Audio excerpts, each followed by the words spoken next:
पुराने समय में संत महापुरुष साधना करते थे और राजा महाराजा उनको सुरक्षा और संसाधन उपलब्ध कराते थे ताकि उनको परेशान ना होना पड़े।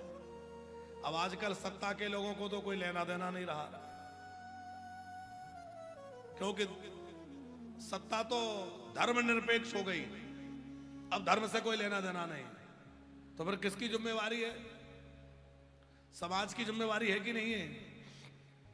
तो समाज को ही आगे बढ़कर कुछ करना चाहिए। हमने कहा महाराज जी आप परेशान मत होइए, अब आगे से कभी कोई आवश्यकता हो तो आप केवल फोन कर दिया करें, तो जो भी होगा पहुंच जाएगा। तो वो बात इस पर से आई कि संत पधारे तो खूब प्रसन्न होना चाहिए। अब उन्हें देखकर कुछ हमारे कर्मचारियों को लग रहा है बताओ सवेरे से कहां चले आए, कि नहीं खुश होइए संत पधारे हैं। नारद जी के आगमन से वेदव्यास खूब खुश हुए, बड़े प्रसन्न हुए और भगवान वेदव्यास ने उनका सत्कार किया, क्योंकि नारद जी भी भगवत स्वरूप हैं। और नारद जी ने कहा पर व्यास जी इस समय आपका मन कुछ दुखी है, इस समय आप कुछ चिंता में हैं, क्या बात है? पाराशर्य महाभाग भवतः कच्चिदात्मनः परितुष्यते शारीर आत्मा मानस एव वा। ये चेहरा जो है एक ऐसा आईना है कि सब दिखा देता है अंदर क्या चल रहा है। व्यक्ति परेशान होगा चेहरे से पता चल जाएगा, व्यक्ति प्रसन्न होगा चेहरे से पता चल जाता है कि नहीं? चेहरे के भाव सब बता देते हैं। नारद जी ने कहा वेदव्यास जी आपका चेहरा देखकर लग रहा है, मुख देखकर लग रहा है कि आप किसी दुविधा में हैं, क्या बात है? व्यास जी ने अपनी बात रखी। मैंने 17 पुराण लिख दिए, मैंने वेदों के विभाग करे, महाभारत जैसे अद्भुत ग्रंथ की रचना करी, पर मेरे मन में असंतुष्टि है, मेरा काम अधूरा रह गया, मुझे पता नहीं लग रहा कि मुझे और क्या करना चाहिए। तब नारद जी ने कहा आपने बहुत कुछ किया है, पर अभी आपका काम अधूरा है। क्या कमी रह गई? बोले आपका जो लक्ष्य है पुराणों को लिखने का, महाभारत को लिखने का, वो क्या है? जीवात्मा को परमात्मा की प्राप्ति हो जाए, जीव और ब्रह्म का मिलन, जीवात्मा का भवबंधन मिट जाए और उसको भगवत प्राप्ति हो जाए, लोग धर्म में प्रतिष्ठित हो जाएं, लोगों का जीवन धर्ममय बने, ये आपका उद्देश्य है। व्यास जी का उद्देश्य यही है कि नहीं? तो कहा आपने जो भी पुराणों में वर्णन किया है वो निश्चित ही धर्म में प्रतिष्ठित करने वाला है, लेकिन थोड़ा सा कठिन है और कलयुग के लोग कठिन साधन नहीं कर पाएंगे। कोई सरल साधन, साधन बहुत अच्छा हो लेकिन कठिन हो तो भी लोग नहीं कर पाएंगे। बहुत मधुर फल है और बहुत दूर लगा है तो हमारे किस काम का? क्यों किशन लाल जी? कोई बहुत अच्छा फल है और बहुत दूर हमें प्राप्त ही नहीं हो पा रहा है तो हमारे किस फायदे, किस मतलब का? सौलभ गुण भी होना चाहिए, सबको बड़ी सहजता से प्राप्त हो जाए, ऐसा होना चाहिए। तो आप ऐसा साधन प्रकट करिए जो सरस भी हो, मधुर भी हो, सरल भी हो, सबका कल्याणकारी भी हो। ऐसा क्या साधन है? तब भागवत जी का उपदेश नारद जी ने किया। भागवत अत्यंत मधुर है, सरस है, रसमालयम, ये तो रस का आलय, रस का घर है। आलय माने हमने कल बताया था ना, आलय माने होता है घर, दुखालय, औषधालय, विद्यालय, कल हमने कहा था। ये क्या है? ये रसालय है, रस का आलय, रस का घर है। तो ऐसे रसालय में रस ही रस भरा है, तो इससे व्यक्ति के कल्याण का साधन तो होगा पर शुष्क साधन नहीं होगा, सरस साधन होगा। खूब आनंद भी ले रहे हैं, झूम भी रहे हैं और आनंद के साथ साथ कल्याण भी हो रहा है। और सरलता से कहें पंकज जी, जैसे किसी वैद्य ने कोई बढ़िया मीठी दवाई तैयार कर दी हो। दवाइयां तो बहुत सारी हैं, पर कोई स्वाद में थोड़ी तीखी है, कोई थोड़ी कड़वी है, कोई स्वाद में अलग अलग हो सकती है। पर कोई वैद्य जो है यत्न पूर्वक बढ़िया मीठी दवाई बना दे तो खाने वाले को खाने में भी मीठी मीठी लगे और साथ में काम भी हो जाए, बीमारी भी दूर हो जाए। तो भागवत क्या है? बोले वो ऐसी मधुर, ऐसी स्वादिष्ट, ऐसी मीठी दवाई है कि जिसको खाने में भी मधुरता है, खाने में भी मीठी है और परिणाम में भी सब रोगों का नाश करने वाली है, भवरोग को मिटाने वाली है। ये ऐसी बड़ी विलक्षण औषधि है। कई लोग कहते हैं कि इसमें शहद लगा के चटाओ। बोले शहद क्या है? बोले बीच में थोड़ा चुटकुला गा बोल दो, थोड़ा बीच में भजन गा दो, ये सब शहद है। लेकिन पंकज जी, हमें तो ये लगता है कि इसमें शहद मिलाने की आवश्यकता नहीं है, क्योंकि ये तो रस ही रस है। अब रस में क्या शहद मिलाओगे? है? ये तो पूरा रस का भरा हुआ प्याला है, और रस में क्या मिलाना है? रस में कुछ और डालोगे तो वो और नीरस हो जाएगा। इसलिए हमारा एक प्रयास रहता है, आजकल हम तो उस पर थोड़ा कोशिश कर रहे हैं कि भागवत जी के सहायक के रूप में, सुखदेव जी के वाणी के सहायकता के रूप में, मान लो कभी भजन गाने, अब भक्तों की इच्छा रहती है भजन गाए जाए, तो मीरा जी के भाव गाए जाएं, सुखदेव जी के वाणी के सहायक के रूप में सूरदास जी को गाया जाए, कबीरदास जी को गाया जाए, हमारे रसिक संतों की वाणी को लिया जाए। क्यों? बोले सुखदेव जी के जो श्लोक हैं वो भी गीत है, और उस गीतों के बीच में यदि कुछ गाना हो तो सुखदेव जी के साथ साथ सूरदास जी, मीराबाई, कबीरदास, तुलसीदास, रैदास आदि आदि जो भगवत प्रेमी संत हैं, उन संतों के ही पद पदावली को गाया जाए। कभी कोई थोड़ा गा दिया, बात अलग है, लेकिन ज्यादा प्रयास होना चाहिए कि महापुरुषों की वाणी को ही गाया जाए। उससे महापुरुषों की कृपा भी प्राप्त होती है, संतों की कृपा प्राप्त होती है। मीरा जी की वाणी गाओगे तो मीरा जी की कृपा होगी कि नहीं? सूरदास जी को गाओगे तो सूरदास जी की कृपा होगी कि नहीं? तो प्रयास करना चाहिए कि सूरदास, मीराबाई, कबीरदास आदि आदि जो रसिक संत हैं, भगवत प्रेमी हैं, उनकी वाणी को गाया जाए। तो हम आपसे निवेदन कर रहे थे कि देव ऋषि नारद ने अपना पूर्व जन्म का वृतांत सुनाया। वाल्मीकि नारद घट जोनी, वाल्मीकि नारद घट जोनी, निज निज मुख कहे निज होनी, निज निज मुख कहे निज होई, जल चर थल चर नभ चर नाना, जल चर थल चर नभ चर नाना, जे जड़ चेतन जीव जहाना, जे जड़ चेतन जीव जहाना,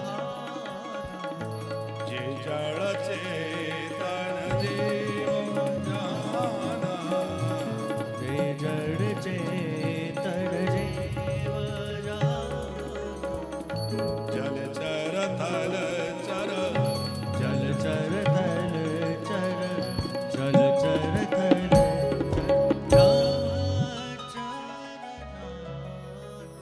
नारद जी, वाल्मीकि, अगस्त आदि आदि ने अपनी अपनी कथा कही है। नारद जी अपनी कथा कह रहे हैं, मैं पिछले जन्म में जो है एक दासी का पुत्र था। कथा आप सबने सुन रखी है। नारद जी पहले गंधर्व थे, भगत जी, तो गंधर्व के रूप में ब्रह्म सभा में रहते थे और ब्रह्मा जी के यहाँ एक बार गायन कर रहे थे, तो गायन करते करते किसी अप्सरा की ओर इनका मन आकृष्ट हो गया।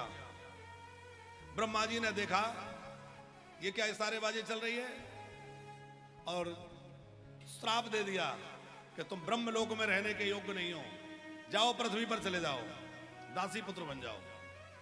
तो वह गंधर्व दासी पुत्र बन गए। अब इनके पिताजी के देहावसान के बाद माताजी किसी ब्राह्मण के घर में सेवा करती थी।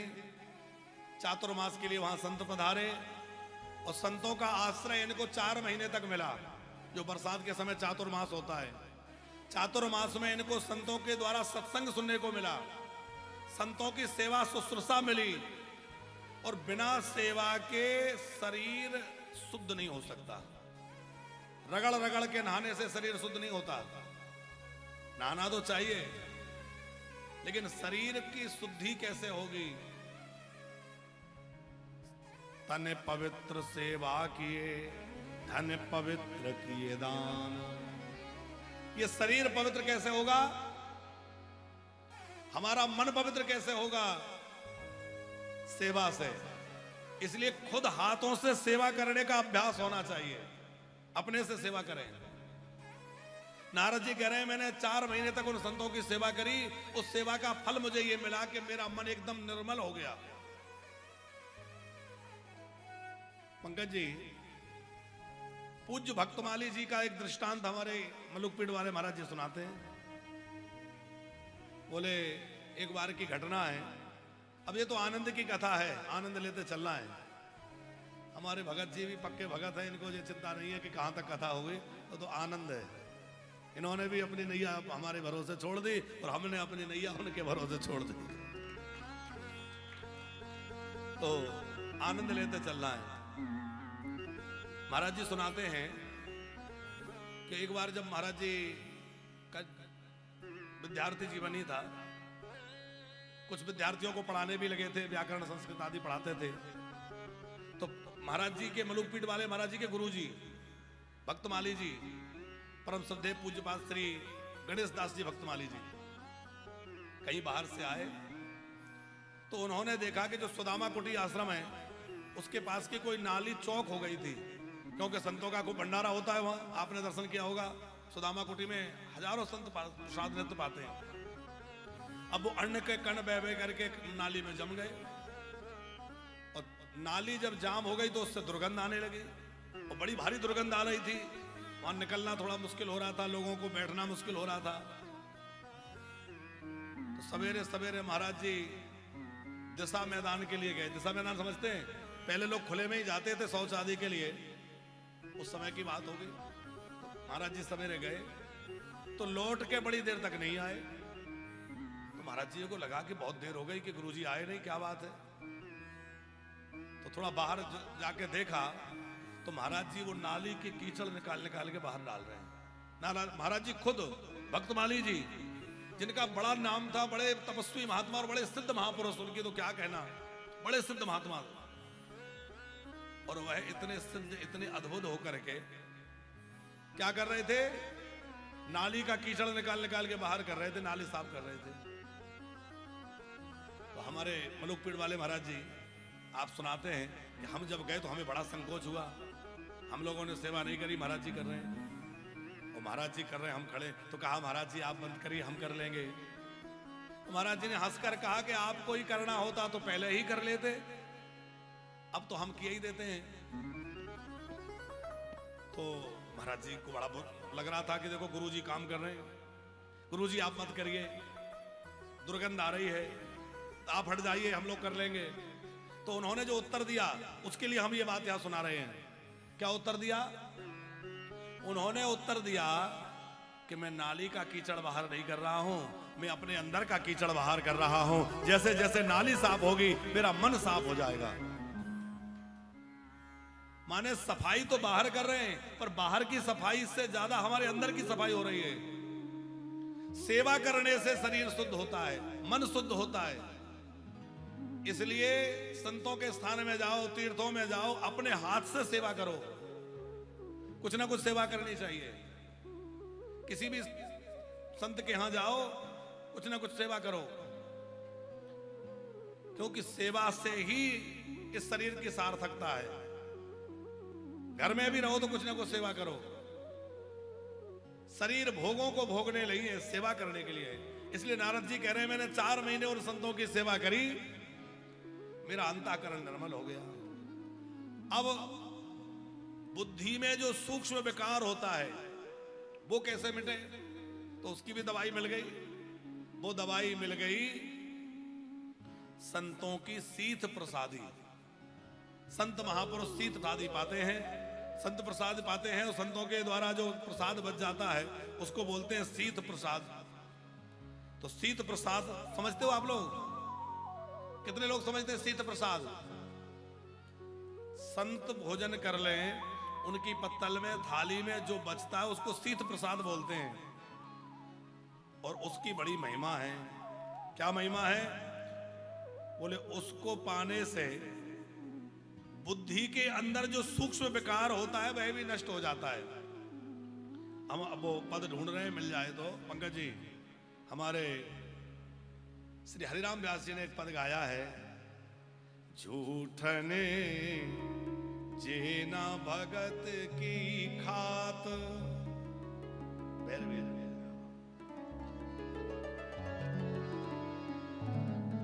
अरे झूठन जेना भगत की खात, झूठन जेना भगत की खात, झूठन जेना भगत की खात, झूठन जेना भगत की खात।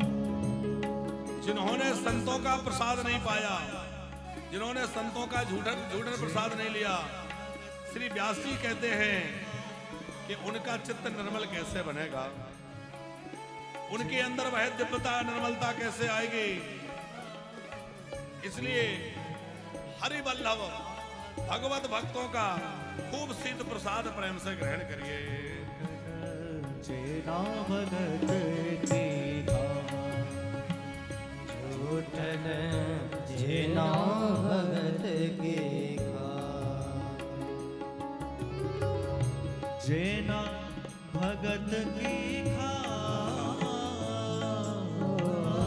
जेना भगत की खात,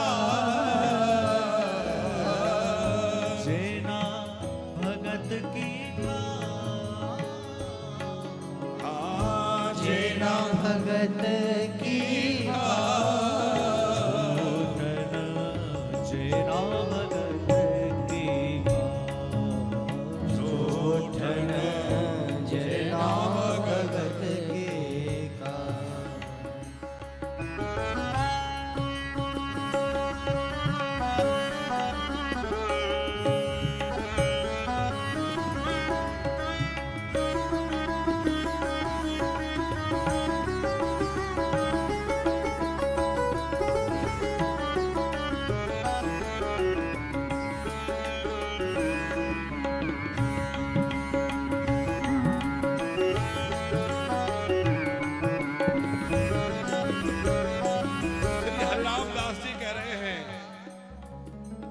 संसार का झूठा खाने में तो लोग व्यक्तियों को संकोच नहीं आता।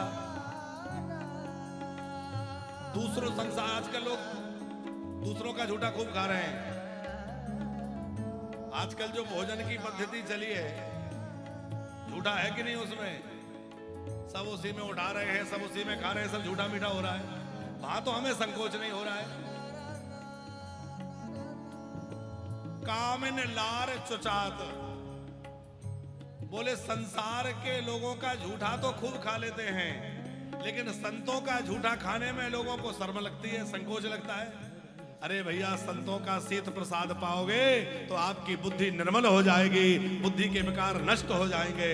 ये संतों की प्रसादी का बड़ा अद्भुत महत्व है।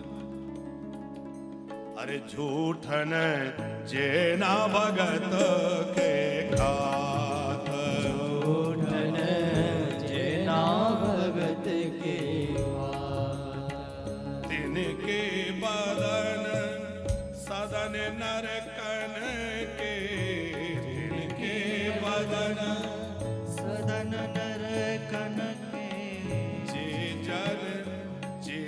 हरि जनन घिनात जे हरि जनन जिनके मुख कूकर सुकर के जिनके मुख को करे सुकर के भक्ष अभक्ष पोषित गात भक्त अवश्य ही पोषत का श्री हरिराम व्यास जी कह रहे जिनके मुख सूकर कुकर से, जैसे सुअर जो मिल गया खा लिया, वैसे हम लोगों की हालत है कि नहीं है? हर कभी खा रहे हैं, हर कुछ खा रहे हैं। जिनके मुख सूकर कुकर से भक्ष अवक्ष ही पोषत गात, कुछ भी खाने लगे हैं। काम विवश कामिनी के पीवत काम विवश कामनि के पीवत अधरन लार चुचा अधरन लार चुचा उठन जेना भगत की खात जेना भगत की संसार का झूठा खाने में तो संकोच नहीं है, और संतों का झूठा खाने में संकोच हो रहा है। ऐसे लोगों के लिए तो भैया तिनके बदन सदन नरकन के, ऐसे लोगों के दर्शन से भी नरक दर्शन जैसा अपराध लगता है। ऐसे लोगों से दूर रहो जिनको संतों की प्रसादी में घृणा होती हो। ते हरिजनन घिनात, जो संत जनों से घृणा करते हैं, संतों की शीत प्रसादी से जो घृणा करें, ऐसे लोगों का मुख जो है देखना भी अपराध है। अरे झूठन जेना भगत के खात झूठन जेना भगत के भोजन पर माखी मूतत है भोजन परमा की मूत है ताको रुचि से ताको रुचि सो भोजन पर मक्खी बैठ जा रही है। अब देखो, हम नहीं कह रहे, ये व्यास जी की वाणी है। व्यास जी कह रहे हैं भोजन पर माखी मूतत है। अब मक्खी भोजन के सामग्री पर बैठी है तो वो वही मलमूत्र करेगी कि नहीं? ताको रुचि से खात, उसको तो हम बड़े प्रेम से खा रहे हैं। और भगतन को चरणोदक आचवत, भगतन को चरणोदक अचवत अभिमानी जरि जा अभिमानी जरि जा झूठन जेना भगत की खात झूठन जेना भगत की खावत अरे झूठन जेना भगत की खात झूठन जेना भगत की खावत संतों का चरणामृत लेने में संकोच होता है। अरे बाबा जी का चरणामृत हम पिएंगे, संतों के चरणामृत में तो हमें घृणा लग रही है, और दुनिया का झूठा खा रहे हैं उसमें नहीं लग रहा है। श्री हरिराम व्यास जी कह रहे हैं भैया, यदि मन को निर्मल बनाना है, चित्त की शुद्धि चाहते हो, तो संतों की सिद्ध प्रसादी पाओ। हरिराम व्यास जी का नियम था, बहुत ध्यान से सुनिएगा, प्रतिदिन संतों की शीत प्रसादी लेते थे। अब एक दिन क्या हुआ कि ये यमुना जी की कुंज में कहीं बैठ करके ध्यान कर रहे थे, विलंब हो गया आने में, और उस समय ओरछा से इनके परिवारी जन इनको लेने आए हुए थे, हरिराम व्यास जी को वापस बुलाने के लिए। ये छुप करके कहीं यमुना जी के किनारे बैठ गए थे, लौटने में विलंब हो गया। तब तक संतों का पंगत प्रसाद हो गया। अब संतों की पंगत जब उठ गई तो संतों की जो पत्तलें थी वो उठा करके, और जमादार समझते हैं आप झाड़ू वाले, तो वो उठा उठा के अपनी डलिया में पत्तलें डाल ली। महत रानी ने सब पत्तलें उठा उठा के अपनी डलिया में डाल ली। अभी आए तो इन्हें लगा कि अरे आज तो संतों का प्रसाद नहीं मिला, आज का दिन क्या बिना संत प्रसाद के निकल जाएगा, क्या बिना संतों की सिद्ध प्रसादी के निकल जाएगा। तो इन्होंने उस महत रानी से कहा कि थोड़ी कृपा करो, अपनी डलिया से 2-3 पकौड़ी मुझे दे दो, कुछ थोड़ा प्रसाद दे दो। उसने कहा आप इतने बड़े विद्वान हैं, ब्राह्मण थे ये और बड़े अच्छे विद्वान थे, आप इतने बड़े विद्वान हैं, ब्राह्मण हैं, आचार्य हैं, और आप मुझ मेहतरानी की डलिया में से उठा के कुछ खाएंगे, लोग क्या कहेंगे, ये ठीक है। इन्होंने कहा लोग कुछ भी कहें, पर मेरा तो धन है संतों की शीत प्रसादी, ये मुझे मिल जाए। मेहतरानी ने डलिया नीचे रख दी और इन्होंने उन डलिया में रखी हुई पत्तलों में से 2-4 पकौड़ी, थोड़ा कुछ मिठाई जो मिल गया वो उठा के एक पत्तल में रख लिया और उसको पाने लगे। परिवार के लोगों ने यह दृश्य देखा तो परिवार के लोग सोचने लगे, अरे तो भ्रष्ट हो गए, इसको यही होश नहीं है कि किसके यहां से उठा के खा रहे हैं। बताओ, मेहतरानी की डलिया में से झूठन उठा के खा रहा है, ये तो हमारे किसी का, तो लौट के चले गए। इन्होंने कहा देखो संतों की सिद्ध प्रसादी का फल कि संसार छुड़ा दिया, मेरा झंझट छूट गया, अच्छा हुआ। कितनी गहरी निष्ठा होगी आप बताओ कि मेहतरानी की डलिया में से उठा के प्रसाद पा लिया, कितनी निष्ठा होगी। हम लोग कर सकते हैं ऐसा? झूठन जेना भगत की खात, झूठन जेना भगत की खात, स्वपच भगत को भोगो ग्रहत हरि, स्वपच भगत हरि भोग ग्रहत हरि, बामनता ही डरा,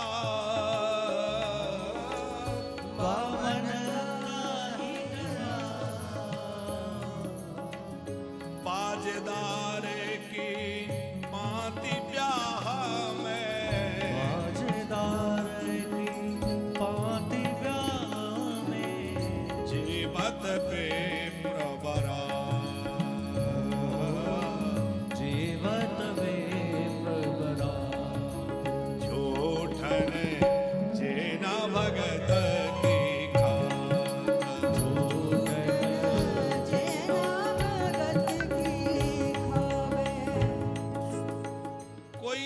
निम्न जाति का व्यक्ति भगवान को भोग लगा दे और भगवान को भोग लगा के, संतों को भोग लगा के कहे प्रसाद ले लो, तो जो अपने आप को बड़ा श्रेष्ठ मानते हैं, जिनको अपने बड़प्पन का अभिमान है, वो व्यक्ति उससे घृणा करेगा। लेकिन श्री व्यासदेव जी कह रहे हैं, बाजदार की पात ब्याह में, शादी ब्याह में जाएंगे, मां जाति देखता है कोई कि बनाने वाला कौन था। हम मंदिरों में, आश्रमों में और जगह तो विचार करेंगे, और शादी ब्याह में बनाने वाला चाहे जो हो, चाहे जैसे बना रहा हो, हम सब पालेंगे। वहां हमें घृणा नहीं हो रही कि कौन जाति का व्यक्ति बना रहा है, कि कैसा व्यक्ति बना रहा है। तो माने ब्याह में जेवत विप्र बरात, मां बड़े प्रेम से लड्डू कचौड़ी खाएंगे और भगवान की प्रसादी में दोष निकालेंगे। ऐसे लोगों को देखने से भी पाप लगता है। हरिराम व्यास जी कह रहे हैं, काम विवश, हरिराम व्यास जी कह रहे हैं, तिनके बदन सदन नरकन के, जे हरि जनन घिनात, झूठन जे न भगत के खात। झूठन जे न भगत के खात, झूठन जे न भगत के, जे न भगत के, जे न भगत के, जे न भगत के खात। फिर जो है, नारद जी कह रहे हैं, मैंने उन संतों की शीत प्रसादी पाई। अब समझ गए शीत प्रसादी, संतों के पत्तल में बचा हुआ उनका प्रसाद। उसको खाने से मेरी बुद्धि इतनी निर्मल हो गई कि ना मुझे खेल कूद अच्छा लगता, ना दुनिया की कोई बात अच्छी लगती, ना संसार का कोई व्यवहार अच्छा लगता, बस केवल भगवान का भजन, भगवान की कथा, भगवान का नाम ही मुझे प्रिय लगने लगा। देखो, हम भक्ति के मार्ग पर चले हैं कि नहीं चले, इसकी क्या पहचान है? सीधी सी पहचान है, यदि हमें हरि भक्त अच्छे लगने लगे, यदि हमें भक्त प्रिय लगने लगे, तो समझ लेना हम भक्ति के मार्ग पर चल दिए हैं। और हमें भक्तों में निष्ठा नहीं हुई, भक्तों में प्रेम नहीं हुआ, तो अभी हम बहुत दूर हैं, अभी बात बनी नहीं है, और साधन करने की आवश्यकता है। भगवत प्रेमियों से हमारा प्रेम जुड़ जाए, भगवत भक्तों में हमारी निष्ठा जग जाए, और भगवान के प्यारे जनों से हमारा प्रेम बढ़ जाए, तो समझना कि हम भक्ति के मार्ग पर चल दिए हैं। नारद जी को खूब संतों के साथ बैठ करके रस आने लगा, खूब आनंद आने लगा। धीरे धीरे 4 महीने बीत गए, वो संत जाने लगे। नारद जी कहते हैं मैंने चरण पकड़ लिए, वो कृपा पूर्वक मुझे मंत्र प्रदान कर गए। कौन सा मंत्र दिया? नमो भगवते तुभ्यं वासुदेवाय धीमहि प्रद्युम्नानिरुद्धाय नमः संकर्षणाय च। नमो भगवते तुभ्यं वासुदेवाय धीमहि प्रद्युम्नानिरुद्धाय नमः संकर्षणाय च। ये बड़ा अद्भुत मंत्र है। इस मंत्र का कोई जप कर ले तो बड़ी जल्दी सिद्धि मिलती है। कोई कामना हो, इस मंत्र को जपो। भगवत प्रेम के लिए, भगवत भक्ति प्राप्त करने के लिए। एक ये मंत्र पंकज जी, एक गोपियों ने जो कात्यायनी के लिए बोला है। नवरात्रि आ रही है, कब है नवरात्रि? अभी है क्या? दूर है? आषाढ़ के महीने में होती है ना, तो दूर कहां है, आषाढ़ तो आ ही गया।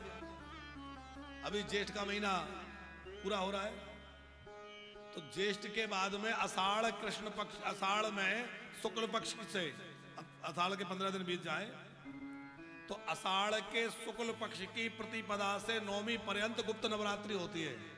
होती है कि नहीं? तो गुप्त नवरात्रि आ रही है। गुप्त नवरात्रि में ये उपाय करिए। क्या?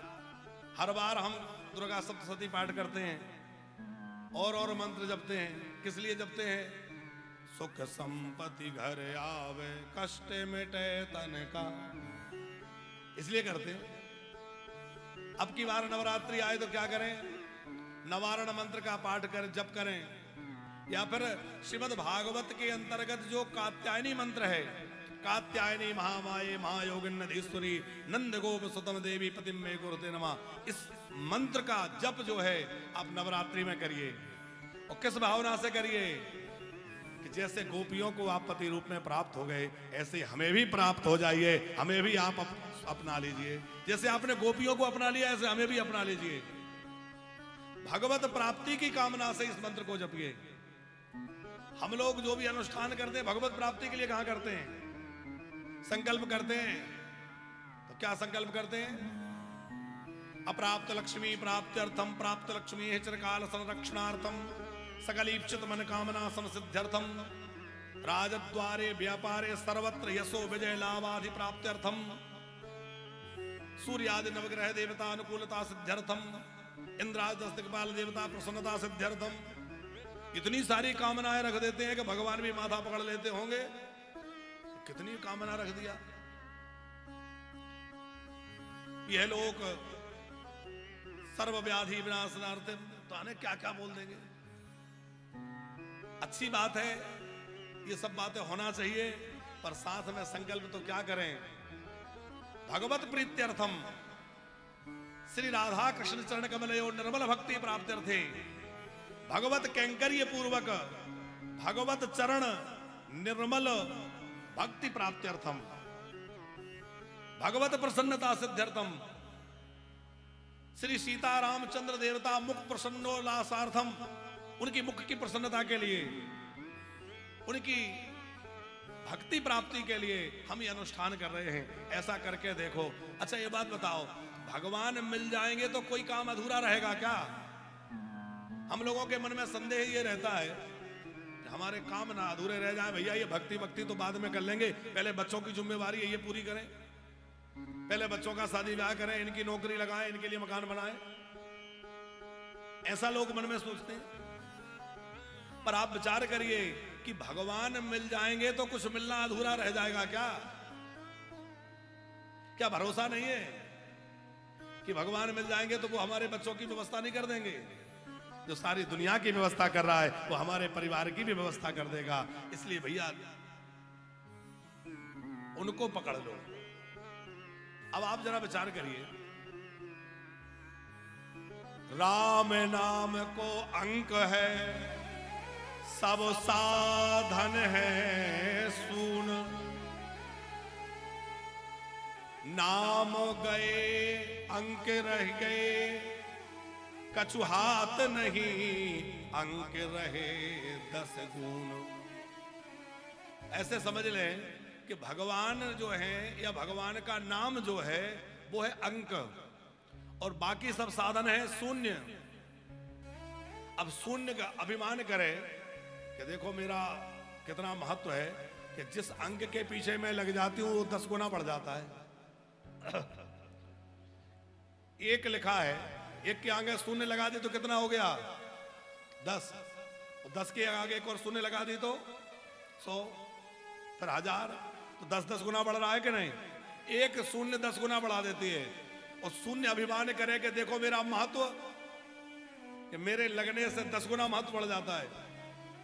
अंक कहे कि ठीक है हम जा रहे हैं, और शून्य रखी रहे, अंक हट जाए, क्या होगा? आप 1 2 4 नहीं, सैकड़ों शून्य लगा दो और सामने का अंक हटा दो तो शून्य का कोई महत्व रहेगा? शून्य तो शून्य ही कहलाएगा, चाहे 10 शून्य 50 शून्य रख दो आप। समझ में आ रही बात हमारी? तो जैसे शून्य जो है उसकी महिमा तो है, वो अंक के महत्व को 10 गुना बढ़ा देती है, लेकिन कब? जब अंक सामने रहे। अंक सामने नहीं रहेगा तो फिर उसमें कुछ नहीं रहेगा। उसी प्रकार भगवान हमारे साथ में रहे तो सब चीज का महत्व बढ़ता चला जाएगा, और भगवान साथ में नहीं है तो भैया चाहे जो प्राप्त कर लो सब 0/0 है। इसलिए सब प्राप्त करके भी कहीं हम शून्य पर ना पहुंच जाएं।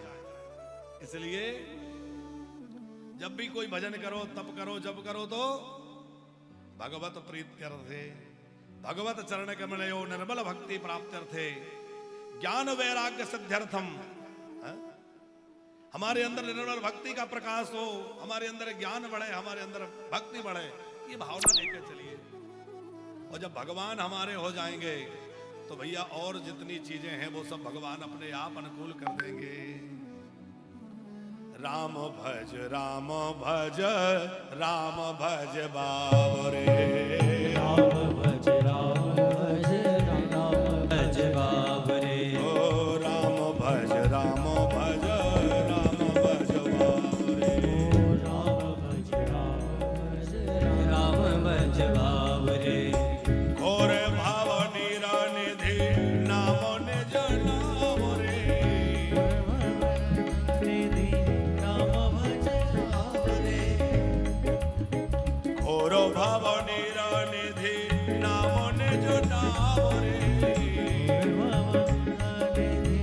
नाम बाबरे, राम भज राम भज राम भज बाबरे, राम भज राम भज राम भज बाबरे, ओ राम भज राम भज राम भज बाबरे, राम भज राम भज राम भज बाबरे, हलो जो है पूछ जो है दाहिन जो पाम रे। तुलसीदास जी की वाणी है, तुलसीदास जी विनय पत्रिका जी में कह रहे हैं, भलो जो है, पोच जो है, पोच माने होता है बुरा। तो चाहे कोई कितना भी भला हो, चाहे कोई कितना भी बुरा हो, दाहिनो जो बामरे, दाहिना माने अच्छा, बाया माने बुरा। चाहे कोई अच्छा हो चाहे बुरा हो, भला हो चाहे बुरा हो, पर सबको आखिरी में किससे काम पड़ता है? जब कोई मर जाता है तो क्या बोलते हैं? राम नाम सत्य है, राम नाम सत्य है, गोविंद नाम सत्य है। राम नाम ही सो अंत सब ही मुकाम रे। राम नाम ही सो अंत सब ही मुकाम है। राम भजो रामो भजो राम भजो भाव रे। राम भजो राम भजो राम भजो रे। राम नाम छाड़े जो भरोसो करे और रे। राम नाम छाड़े जो भरोसो करे और रे। जो भगवान नाम का आश्रय छोड़ करके और किसी का भरोसा करे वो कैसा है? गोस्वामी जी उदाहरण दे रहे हैं। राम नाम छाड़ी जो भरोसो करे और से, तो तुलसी परोसो त्याग मांगे कूर कौर रे। जैसे बढ़िया भोजन परोस दिया जाए और बड़ी आग्रह विनय किया जाए कि थोड़ा पा लीजिए, कोई ना पाए और बाद में कुत्ते की तरह जहां तहां झूठन ढूंढता डोले, तो गोस्वामी जी कह रहे हैं तुलसी परोसो त्याग मांगे कूर कौर रे। राम नाम छाड़ी जो भरोसो करे और रे। राम नाम छाड़े भरोसा करे और रे। तुलसी परोसो त्याग मांगे कूर कौर रे। तुलसी परोसो राम भज राम भज राम भज राम भज राम भजो राम भजो रे। और भवनी निधि नाम निज नाम रे। और भवनी निधि नाम जपो नाम रे। और भवनी निधि नाम जपो रे। राम जप राम जप राम जप ओ राम भज राम भजो राम भजो रे। राम भज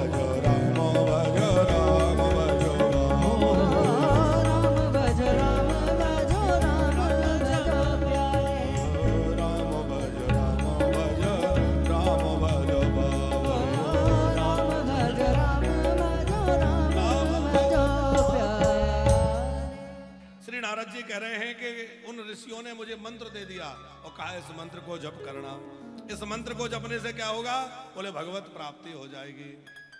अब वो महात्मा चले गए मंत्र देकर। अच्छा, कथा समझ में तो आ रही है आप लोगों के? नहीं, कहे जाने कहां कहां की कथा सुना रहे हैं। जब साधारण भक्त दिखते हैं तो सीधी सीधी कथा सुनाते हैं, थोड़े रसिक दिखते हैं तो फिर सोचते हैं कि उस रस के अनुसार कथा सुनाए। तो संत सब चले गए। नारद जी कह रहे हैं मैं छोटा बालक था ही, छोटा ही था। उन महात्माओं के दिए हुए मंत्र का जप करने लगा। उन्होंने जिस रूप का वर्णन किया था उस रूप का चिंतन करने लगा। उन्हीं कथाओं का चिंतन करते रहता जो वो गाया करते थे। भगवान के जिन चरित्रों को वो बोलते थे उन्हीं का स्मरण करते हुए मैं भगवान नाम के जप में लग गया। बड़ी निष्ठा पूर्वक नाम जप किया। एक दिन मैया दूध दोहने गई गैया का, और अंधेरे में सर्प ने काट लिया। अब मैया को सर्प ने काट लिया तो उसकी मृत्यु हो गई। मुझे बहुत दुख हुआ, मैया चली गई। लेकिन मुझे थोड़ी खुशी भी हुई कि चलो एक बंधन था, अब मैं खूब नाम जपूंगा। इसका मतलब ये नहीं है कि मैया मरे तो खुशी मनाओ। इसका मतलब ये है कि राम जी जिस हाल में रखें उस राम में मौज मनाओ। भैया जो हाल में रखे, माँ है तो भगवान की कृपा है, सेवा करो। चली गई तो नारद जी कहते हैं मैंने सोचा कि चलो ठीक है, अब इनकी क्रिया करके और मैं नाम में लग जाऊं। उनकी क्रिया संपन्न करके और मैं अपने गुरुजी की खोज में निकल गया। उसी नाम को जपता रहा, उसी मंत्र को जपता रहा। एक जगह सरोवर में स्नान किया, एक पेड़ के नीचे बैठ गया, आंख बंद करके ध्यान करने लगा। और जैसे ध्यान कर रहा था तो मेरे सामने अचानक एक प्रकाश प्रकट हो गया। बड़ा अद्भुत अलौकिक प्रकाश था। एकदम मेरी आंख खुल गई और आंख खुली तो मैंने क्या देखा कि उस प्रकाश के बीच में एक नीलमणि पीतांबरधारी घुंघराली अलकों से युक्त कमल लोचन बड़े सुंदर बाल कृष्ण प्रकट हो गए। उनका जो रूप था वो देखते ही बनता था। उनके अंग अंग से रूप शोभा मानो टपक रही है। उनके नेत्र बड़े गंभीर, उनके नेत्र कमल जैसे, उनके अधरोष्ट बिंबा फल के जैसे। बिंबा फल समझते हैं? कंदूरी, कंदूरी समझते हैं आप लोग? वो पता नहीं आपके यहाँ क्या बोलते होंगे, कंदुक, उसको कंदुक भी बोलते हैं कई जगह। और बिंबा जब वो पक जाती है तो बिल्कुल लाल लाल दिखती है। ऐसे भगवान के लाल लाल अधर हैं, ओष्ठ हैं, बड़ी सुंदर अनार के दाने जैसे ठाकुर जी के दंतावली है, जैसे अनार के दाने चमक रहे हो। बालक है ना, तो थोड़े दांत बाहर आ गए, थोड़े अंदर हैं, तो वो अनार के दाने जैसे चमक रहे हैं। बड़ी सुंदर मोतियों की माला है, मोर पंख का मुकुट है, दिव्य पीतांबर चमक रहा है। और नीलमणि उस श्याम सुंदर को देखकर मेरा हृदय इतना गदगद हो गया कि हाँ, वो हम जो कह रहे कुंदरू, कुंदरू बोलते हैं उसको, जो आपके यहाँ परमल होती है ना, तो परमल एक तो होती है जो खेतों में उगाते हैं, एक जंगली परमल भी होती है, उसको लोग कुंदरू भी बोलते हैं। वो जब पक जाती है तो एकदम लाल हो जाती है। तो जैसे पका हुआ कुंदरू का फल हो, ऐसे भगवान के होंठ हैं। उदाहरण दिया है। तो भगवान की उस छटा को देखकर मैं इतना आनंद विभोर हो गया कि मुझे अपना होश ही नहीं रहा, व्याकुल हो गया। और मुझे लगा कि इस बालक को उठा के हृदय से लगा लूं, आलिंगन कर लूं, स्पर्श कर लूं। और जैसे ही मैं दौड़ा तो मेरे नजदीक जाते ही वो सब अदृश्य हो गया। ना वो बालक रहा, ना वो प्रकाश रहा, ना वहां कुछ रहा, वो सब गायब हो गया। मैं तो रोने लगा, झटपटाने लगा, जैसे जन्मों के दरिद्री को खजाना मिल गया हो। जन्मों जन्मों का कोई दरिद्री हो, उसके सामने खजाना प्रकट हो जाए, और जैसे ही वो खजाने को प्राप्त करना चाहे वो चला जाए, छूट जाए, तो उसकी क्या दशा होगी? बोले उसी प्रकार मेरी दशा हो गई। मैं झटपटाने लगा, और मेरी झटपटाहट देख करके भगवान को दया आई तो आकाशवाणी करी, हंता स्मन जनमनि भवान माम दृष्टुमहारहसे अभिपक्व कसायानाम दुर्दर्शोऽहं कुयोगिनाम्। अरे वत्स, अभी तेरे अंदर सूक्ष्म वासना बची है, अभी तुझे हमारी प्राप्ति का पूरा अधिकार प्राप्त नहीं हुआ है। अभी तू और भजन कर, और साधन करने के बाद तुझे वो योग्यता मिलेगी कि मेरी प्राप्ति होगी। पर तुझे मेरी प्राप्ति होगी। अब यहां एक बात विचार करने की है भगत जी, कि इतना भजन किया, इतना त्याग किया, फिर भी भगवान कह रहे हैं सूक्ष्म वासना बची, अभी दर्शन नहीं होगा। लेकिन कलयुग के भक्तों से भगवान ऐसा नहीं कहते। कलयुग में तो जिन भक्तों ने भगवान की स्तुति करी, थोड़ा भक्ति करी, उनके सामने आ गए। किसके सामने आ गए? नरसिंह जी को कितनी बार दर्शन हुआ है? 56 बार नरसिंह जी के सामने भगवान प्रकट हुए। नामदेव जी को कितनी बार दर्शन हुआ? 72 बार दर्शन हुआ है। नरसिंह जी को, मीरा जी को, नामदेव जी को, एकनाथ जी को, सूरदास जी को कितनी कितनी बार, रैदास जी को, सबको दर्शन हुआ है कि नहीं? कलयुग के भक्तों को ये नहीं कहते भगवान के बाद में मिलेंगे। कलयुग में तो आप थोड़ा सा भी भक्ति करो और भगवान अपनी लीला दिखाना शुरू कर देते हैं। कुछ ना कुछ चमत्कार घटनाएं घटने लग जाती हैं। थोड़ा सा करके तो देखो, क्योंकि कलयुग में भगवान बड़ी जल्दी कृपा करते हैं, बाकी युगों में समय लगता है।